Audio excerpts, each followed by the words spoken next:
Well, hey everyone, it's Marcus, and welcome to more chatting in my jungle room. I'm really pumped because the Adelaide Fringe Garden of Unearthly Delights has got its sneak peek week happening, kind of preview week, if you like, before it officially kicks off at the end of next week. It kicks off on Friday, the 13th of February. I had to check my dates then. Friday the 13th. That's spooky.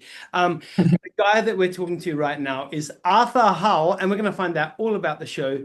Arthur, hey, how are you? Good, thanks, Marcus. How are you? Not too bad. So you are kicking off your season a week early, which is great. There's a few shows that are going to be open for the Garden of Unearthly Delights. Your show is Flop. It appeared in Adelaide Fringe last year. It's back this year. Let's Yeah. talk about it. Your reviews last year were incredible. 5 stars, 5 stars, 5 stars. Brilliant. Um, how has Flop been going for you the last 12 months?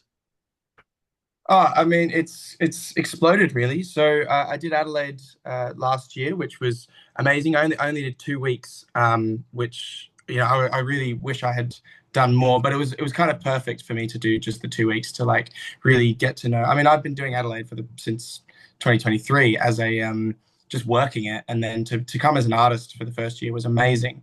But after Adelaide, I went to the Melbourne International Comedy Festival. I did 2 weeks there, got some really awesome reviews there. And then from that, we got an offer from the Gilded Balloon in Edinburgh. Right. And I flew over to the UK and did the Edinburgh Fringe. And I kind of continued my amazing run of super successful shows. We got a whole lot of another 5 star reviews, and we won some awards in Edinburgh. I also won the Best Emerging Artist last year in Adelaide. Exactly. And honestly, I feel very like privileged, and I feel very lucky to be able to do what I love as my job. And yeah, I'm super excited to be back. People have fallen in love with it, obviously. And one thing about Australia is we love word of mouth. So now that it has actually appeared, last year, and all these people have been talking about it, there's all these awards, there's all these reviews and all that. People are going to be clamoring for the tickets this year. Of course, the tagline is the best songs from the worst musicals. I saw it Mhm. last year. I loved it. I mean, I gave you 5 stars, but I mean, I was almost going to do 6, but it was only out of 5. What can I do? But it was a great show. I loved it. Has the show changed at all? Have you put any different songs in from last year's production? Yeah, 100%. It's got most of the same songs as there was last year, but there's been a couple added. And really, the biggest thing that's changed with the show since Adelaide last year is I have gotten so comfortable with it. I mean, I know it like the back of my hand, and we've done so many runs. I did the entire month in Edinburgh doing like 26 shows in 28 days. And that really it really teaches you how to do a show. And yeah, it's a much cleaner and much more whole show than it was last year. It's great. It's a one-man show. Obviously, you sing, you play the piano, and you engage with the audience like no one else. Mm. Your audience engagement is just terrific, and people are just hooked with you. Um, Spiegel Zelt at the Garden of Unearthly Delights, great venue. How do Yeah. you find performing in fringes? Do you enjoy that side of it all? Because obviously, coming from The Voice 2024, Mm. and coming back and doing the fringes, is that the kind of world that you love to live in? Fringe is this is my bread and butter. This is my life. I love Fringe. I love the energy of it. I love the people. I love the experience. And I grew up on it. My mum and dad met on the Edinburgh Fringe in the 90s. They got married in Edinburgh. They had me in Edinburgh, and to be able to go to Edinburgh last year and do this amazing like full circle moment of being able to perform a show at the Edinburgh Fringe was incredible. And like I said, I do feel really lucky. And actually, little cool little bit of information. I go on sale today at the Edinburgh Fringe for this year. So I'm going back to Congratulations. Edinburgh in August, which I'm super excited for as well. Yeah, so yeah, Fringe is my. This is where I want to be. I wouldn't want to be anywhere else. You had no option. You were born to do this. Yeah, So literally. let's go around the other way then. Like being, Mm. an incredible fringe performer, to going to TV work, how was that transition for you? Was that a difficult process? Um, yeah, I found doing the voice a really like enlightening experience for me. I mean I loved it. It was a really great thing for me to do as an artist and as a person. I was quite young. I was 19 at the time. I was 17 when I first did it in 2022, and then 19 when I did it a second time. And it really taught me what I want from performing and what I want from my career. And uh, I'm really appreciative of that. But I'm not, I'm not jumping to get back into TV right now. Mister, you are way too busy. You've got too much on your plate. You've got too many fringes to conquer around the Way world. too many fringes to conquer. Hey, obviously now that you have been to so many different places all around the world, producing with your show, what is it about the Adelaide Fringe that you love performing flop at? Um, Adelaide's my first. It's the first fringe I ever came to. First fringe that ever uh, that I ever experienced as a person. And it's like I have family here, not by blood, but by by sweat and by tears. And I worked front of house at the Garden of Unearthly Lights for 2 years before I started performing. I slogged it out, working the front gates, ushering all the people along North Terrace, and that's an experience that I haven't gotten anywhere else. And this is home for me. And yeah, I will come back here as many times as I possibly can. Good, because you are a staple of the Adelaide Fringe now. You can't do anything about it. You're here for good. Thank you. Yeah, practically an Adelaide boy. Hey, let's talk about the show again. Can Yeah. you name some of the musicals that you'll be touching on? One of the first ones that I ever researched when creating Flop was a Spider-Man Turn Off the Dark, which is it's the biggest musical theater flop in history. Mm. Um, and I find it really odd that it failed so kind of like so enormously because it had everything going for it. It had Bono and The Edge doing the music. It had Julie Taymor directing, who's the person that directed The Lion King, which is the biggest musical theater show in history. And it had the biggest budget ever at $70 million. But it also holds the record for the most money lost at $70 million, and it holds the record for the most number of previews at 183, Whoa. and the most injuries and lawsuits during production, including but not limited to a broken back and amputated legs. Like, and what I adore about Spider-Man is that despite all of this failure and all of this kind of dragging it through the mud, there is this one song called If the World Should End that is just beautiful. Like the way it's written, the way it's sung by the performer in the context of the story, it's stunning. And I'm a big believer in the fact that just because something failed or flopped financially, commercially, or theatrically doesn't necessarily mean it's all bad. And as this show is not it's not me bashing or belittling musicals or like taking the mickey.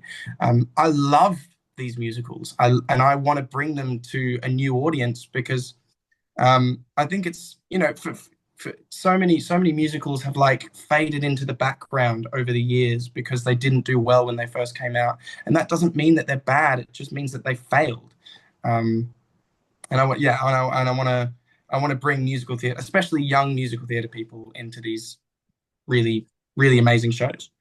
I think that's one of your talents as well, obviously, because of your diverse performances that you've done over the course of the last, good 4 or 5 years. What I noticed about the show that I went to see with you was your audiences are so diverse. You've got the young Mm, ones there and you've got the mature audiences. Obviously, the voice opens you up to a way bigger demographic than you Mm, had previously, which is awesome. And all those songs are so easy to connect with. I don't care, how old you are or young you are. It's such a great show to engage with. So yeah, credit to you for putting together an amazing show. Um, thank you. yeah, over the last 12 months since I've seen you last, have you been to a musical recently that you thought, wow, that one's outstanding? What have you seen? Um, yeah, I saw the producers in London when I went to the UK and did Edinburgh Fringe. When I was flying back, I flew out of London. I went to see the producers, and it was the producers is like one of my favorite musicals of all time. Yeah. I adore the movie. I've watched every piece of media of bootleg stuff on it. I listened to it in the car on the way to Adelaide. Um, and I have a song in flop from the producers, and it was pretty special for me to be able to go see it in London, and it was at the Garrick Theatre, and it was amazing. I honestly I've like laughed the entire time through. Um, yeah, that one's definitely sticking in my mind at the moment. That just made me think of something. You must be so devo when a show really succeeds because it's like, oh, I really want that in the show. So I've just had another idea. You can have a second rung to the show, and it could be anti-flop. Mm, yeah, yeah, yeah, yeah, yeah. I'm giving you the Well, ideas. I remember when the Paddington um, puppet came out on social media, and it was like everywhere in musical theater world. It was like, oh my god, look at this puppet, and people going, oh, it looks bad, or no, no, no, no, no. And I was like, obviously I wanted it to succeed, but there was a part of me that really wanted Paddington to fail so that I could put it in the show, but it hasn't. It's like exploded, and it's doing amazing, which is awesome, and I'd love to see it. But maybe when I go to the UK, I'll go watch it. But it's sold out until next year, I think. So, but yeah, there is definitely a part of me that is sad when a musical does really well at the moment. Damn, I needed the content. I know, I know. Have you got a so the new interpretation of the show that we're going to see in Adelaide this year, Mm. 2026? Have you got a favorite number from the show that you cannot wait to show us? Um, yeah, I at the end of the show, I sing a song from Matilda, the musical, um, which is not a flop, as you very well know. But when I was going over to Edinburgh, I was performing at the Gilded Balloon, and in 2005, a guy was taken over to the Gilded Balloon for the first time, and his name is Tim Minchin, and Tim Minchin has been, I mean, like one of the most influential people in musical theatre and comedy, not only in the industry but in my life especially. Like I know all of his songs back to front, and he is a massive inspiration for me. And I put the song "When I Grow Up" at the end of Flop to kind of because I thought it really spoke to how I was feeling being away from my country for the first time properly, and like performing and being somewhere new, and feeling like a really little kid in a really big adult world. And uh, Karen Corrin, who's the person that runs the Gilded Balloon, discovered Tim in 2005, and she met up with him a couple of like months ago, and gave me his number, and he sent me this like really long like video message saying, yeah, I'd love to see you, like just giving me some advice for Edinburgh. And then for my birthday, my mum and dad got me tickets to see him in Melbourne. Yeah. And I texted him and said, hey, I'd love to catch up for a drink afterwards. And I went and I met him afterwards, and I had the most amazing and enlightening and lovely conversation with him. And he was like everything that I could have thought it would have been. And every time I sing that song, I will think of that. And I feel very, very privileged to have been able to meet him. And yeah, that one's definitely one that I love to sing. And don't you think for a minute that you don't have your fans? I mean, I see the way people come and meet and greet you after your show last year. Mm. and they adore you just the same way that you adore Tim Minchin. So yeah, keep on doing it. Yeah, it's hard. I mean, like I love that, and I make myself available to anyone that wants to talk to me about musical theatre or just whatever. And but there is a part of me that is like feels a bit imposter syndrome, and only actually quite recently have I started to go, oh, like people know me and my show now, and it is a little bit like Buzz. I feel wrong. I'm like, why are they coming to talk to me? They don't know, but they do. They know who I am. It is really nice. It's cool. Now we got to mention the moustache because that is a killer. Like you were giving Thank you very much. guys envy. Thank you very So many much. people that can't do that. Awesome. But word on the street is that it is actually coming off for the show, right? Got to come off for the show. I gotta be babyface again. I'm Lose. sorry. No. I know. But you know, I've been enjoying my ability to grow facial hair while I haven't been doing shows before I get back into it. So yeah, it comes off tomorrow night. So Ah, yeah, sorry, if anyone is coming simply to see the moustache, I'm sorry. yeah. You'll have to catch up with me tomorrow. Yeah, yeah. Absorb the video. That's all we've got. Absorb the video. Yeah, take it in. Take it in. Hey, one last question for you. Yeah. We have to run off and do rehearsals and all that palaver.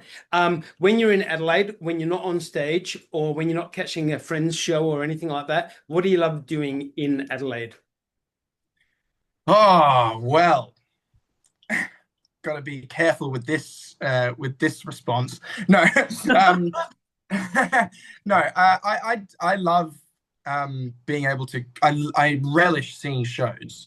I love seeing shows, and you know, because I have an artist pass, I can get into shows for free and pretty much go see anything. And I will be abusing that power again, or I do. But if I'm not seeing a show, I do quite enjoy going to the artist bars, but always we go after the artist bars, we go to Arthur's Art Bar, Yep. which I first went to when I was 18 years old, and I will continue to go back to Arthur's Art Bar because it is very fun. So all of your fans know where to stalk you now. Yeah. Hey, Arthur Hull, everyone. What an absolute joy catching up with you again. I love our conversations. And Thanks, Mike. Flop the best songs from the worst musicals. You can get onto adelaidefringe.com for the tickets. Best emerging artist. Last year, he's going to be no longer emerging. He's a superstar in my books. He's a superstar in your books. Everyone, Friday, the 13th of February to Sunday, the 8th of March, the Spiegel Zelt at the Garden of Unearthly Delights. Get onto the tickets immediately because this will sell out again. And 5 stars, 5 stars, 5 stars. Arthur, I'll see you at the show. Thank you very much, Marcus.